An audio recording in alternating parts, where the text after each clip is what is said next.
तो हम नेट की तैयारी की बात कर रहे थे। अब हम पहुंच गए हैं पार्ट सी पर। पार्ट सी जो है वो आपको डीप एंड एनालिटिकल नॉलेज को चेक करता है। ये ज़्यादातर इसका हिस्सा लॉजिक बेस्ड होता है। कोई भी एक वो आपको रिसर्च या एक्सपेरिमेंट जो उन्होंने डिज़ाइन किया वो बताएंगे और उसका रिजल्ट्स बताएंगे और पूछेंगे आपसे कि ये रिजल्ट्स क्यों आए। इस टाइप के प्रश्न इसमें आते हैं और इनकी सबकी अपनी अपनी तैयारी करने की के तरीके होते हैं। हमारा तरीका जो हमने जैसे पढ़ा वो हम आपको बताते हैं और कौन कौन सी बुक्स हमने पढ़ी। तो इसमें जो हमने बुक्स जिनसे हमने इसकी तैयारी की थी वो इस प्रकार हैं। और भी बुक्स हो सकती हैं। तो इसमें हमने इंस्टेंट नोट्स नाम से आती है बुक एक, तो वाइवा बुक्स पब्लिकेशन की है, वहाँ से आप देख सकते हैं इंस्टेंट नोट्स इन बायोकेमिस्ट्री, इंस्टेंट नोट्स इन जीनेटिक्स, मॉलिक्यूलर बायोलॉजी। तो आप नेट पर सर्च में डाल दीजिएगा तो ये बुक्स आपको मिल जाएगी। सस्ती भी है, ज़्यादा महंगी नहीं आती। इसमें जो मेरा मतलब विश्वास था वो ये वाली बुक थी और मैं इस बुक को 90% से ऊपर तैयार कर चुका था। इसमें सब कुछ है, बायोकेमिस्ट्री तो है ही, साथ में जीनेटिक्स भी है, थोड़ी बहुत मॉलिक्यूलर बायोलॉजी भी है, बायोमॉलिक्यूल्स भी हैं, तो इससे आपको बहुत आसानी होगी।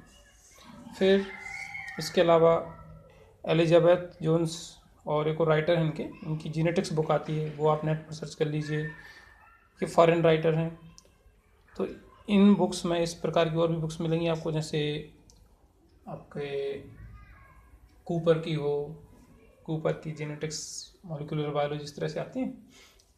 तो जिन बुक्स में पीछे एक्सरसाइज दी रहती है चैप्टर के बाद, उनको आप देखिए, आपकी लाइब्रेरी में आपको मिल जाएंगी, उनसे आप तैयारी कर सकते हैं। खैर, अब उतनी बड़े सिलेबस में आप कौन कौन से टॉपिक्स सेलेक्ट करते हैं वो डिपेंड करता है। इसके अलावा पीके गुप्ता की जेनेटिक्स भी आती है और मॉलिक्यूलर बायोलॉजी, बायोटेक्नोलॉजी वो भी आती हैं। उससे आपको बेसिक कॉन्सेप्ट्स क्लियर होंगे, क्योंकि फर्स्ट पार्ट के लिए तो आपको सारा सब्जेक्ट का नॉलेज चाहिए। तो इस प्रकार की बुक्स आप देख सकते हैं। इसमें कुछ चीज़ें ऐसी होती हैं जो डीप में नहीं मिलती, डाउट्स क्लियर करने हो, जैसे रामचंद्रन प्लॉट है। तो इस टाइप की चीज़ें पढ़ने के लिए आप लेहेंजर की बायोकेमिस्ट्री ले सकते हैं। और भी बुक्स जो आपको दूसरों से सजेशन से मिले, उनका भी आप इस्तेमाल कर सकते हैं। मैंने जो टॉपिक्स सेलेक्ट किए थे, मुख्य रूप से मैंने बायोकेमिस्ट्री जो इंस्टेंट नोट्स है उस पर फोकस किया था।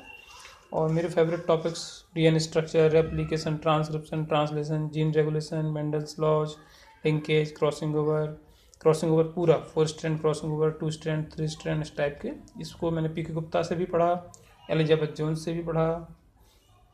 इसके बाद टेट्राड एनालिसिस,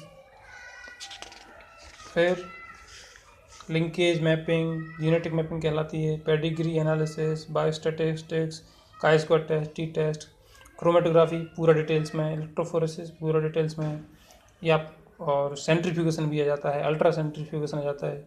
ये हमने इंस्टेंट नोट्स बायोकेमिस्ट्री से तैयार किया। अब देखते हैं कि कितना गहराई तक आप पढ़ें। तो बायोकेमिस्ट्री जो इंस्टेंट नोट्स है उससे आपको काफ़ी कुछ गहराई तक ही है उसमें, फिर भी थोड़ी सी चर्चा कर लेते हैं। अप टू मॉलिक्यूलर लेवल आपको पढ़ाई करनी है, एटॉमिक लेवल तक आपको पढ़ना है। जैसे मान लीजिए आप अमीनो एसिड्स पढ़ रहे हैं, तो अमीनो एसिड्स के सारे अमीनो एसिड्स की 20 प्रकार के 22 प्रकार के जो हैं उनकी मॉलिक्यूलर स्ट्रक्चर आपको पता होनी चाहिए। डीएनए आप पढ़ रहे हैं तो नाइट्रोजन बेस की स्ट्रक्चर पूरा, डीऑक्सीराइबो शुगर की, फॉस्फेट की पूरा स्ट्रक्चर, एटीपी का पूरा स्ट्रक्चर आपको पता होना चाहिए। सभी कार्बोहाइड्रेट्स की स्ट्रक्चर, उनके टाइप्स आप पढ़िए, प्रोटीन्स उनके प्रकार, सभी साइकिल्स पढ़िए, उनमें कौन से एंजाइम्स कहाँ हैं। जैसे मान लीजिए आप ग्लाइकोलिसिस पढ़ रहे हैं तो उसमें सारे एंजाइम्स आपको पता होने चाहिए, कितना एटीपी बन रहा है, कितना लग रहा है, कौन से स्टेप में कितना लग रहा है। फिर क्रेब्स साइकिल पढ़ें आप, फोटोसिस्टम 1 फोटोसिंथेसिस पढ़ेंगे, इसमें फोटोसिस्टम 1 2 कैल्विन साइकिल, ये सब चीज़ें आप पढ़ेंगे। और फिर इन सब का जो आपस में इंटर रिलेशनशिप है वो भी आपको इंस्टेंट नोट्स इन बायोकेमिस्ट्री में काफ़ी कुछ मिल जाएगा। फिर पढ़ें कि वही डीएनए का एक स्ट्रैंड 3 प्राइम क्यों होता है, दूसरा 5 प्राइम क्यों होता है। ये प्राइम है, टेस्ट नहीं है, प्राइम क्यों, ठीक है। क्योंकि शुगर को जो नंबरिंग दी जाती है डीऑक्सीराइबोज को, वो डिफरेंट दी जाती है। नाइट्रोजन बेस की अलग दिखे, इसकी अलग दिखे। फिर nitrogen base A and T में नंबरिंग कहाँ पर है, उनमें पेयरिंग जब होती है तो एडेनिन और थाइमिन के कौन से नंबर के मॉलिक्यूल्स के बीच में पेयरिंग होती है, इस टाइप की सारे नाइट्रोजन बेस की स्ट्रक्चर आपको पता होनी चाहिए। जब उनमें म्यूटेशन हो जाता है तो नई स्ट्रक्चर कौन सी बनती है वो आपको पता होना चाहिए। तब किस में पेयरिंग शुरू हो जाएगी वो आप पढ़िए, तो म्यूटेशन आपको पढ़ना है सब। हमने पी के गुप्ता से पढ़ा था, उसमें भी काफ़ी कुछ मिल जाता है, एडेनिन से वो किस में कन्वर्ट होता है। तो इस टाइप से आप पढ़ाई कर सकते हैं। मेन फोकस आपका बैक चैप्टर जो एक्सरसाइज है उन पर होना चाहिए। इसके अलावा स्टैटिस्टिक्स में यदि आपको मीन, मीडियन, मोड, इस प्रकार की चीज़ें भी पढ़नी चाहिए। बायोटेक्नोलॉजी वाला पोर्शन इसमें TDNA वगैरह जो होते हैं उनको आप पढ़ सकते हैं। एग्रोबैक्टीरियम जो होता है उसकी बायोलॉजी पढ़ लीजिए, वो भी बहुत इंटरेस्टिंग होता है। तो आप इंटरेस्टिंग टॉपिक्स छांट कर और गहराई तक पढ़िए, तो आपको सी टॉपिक आपका क्लियर हो सकता है। सी टॉपिक के लिए जैसे कि हमने आपको बताया था 75 प्रश्न आएंगे, 20-25 आपको करने हैं। तो आप कम से कम 10 या 15 टॉपिक भी आप यदि सिलेक्ट कर लेते हैं और उनमें डेप्थ तक चले जाते हैं तो ये 10-15 टॉपिक आपके सी पार्ट को तो पूरा क्लियर कर देंगे, और उनमें कम से कम आपके 25-30 प्रश्न पार्ट बी के भी तैयार हो जाएंगे। तो इस प्रकार से टॉपिक्स पहले सिलेक्ट करिए, फिर उससे आपको पढ़ने में बहुत आसानी होगी। और सबसे लास्ट जो कहना चाहूँगा, एग्ज़ाम क्रॉस करने के लिए मेन सबको ज़रूरत होती है वो कॉन्फिडेंस की होती है, मैनेजमेंट की होती है। तो पहले तो आप कॉन्फिडेंट रहिए कि आप एग्ज़ाम निकाल सकते हैं। हालांकि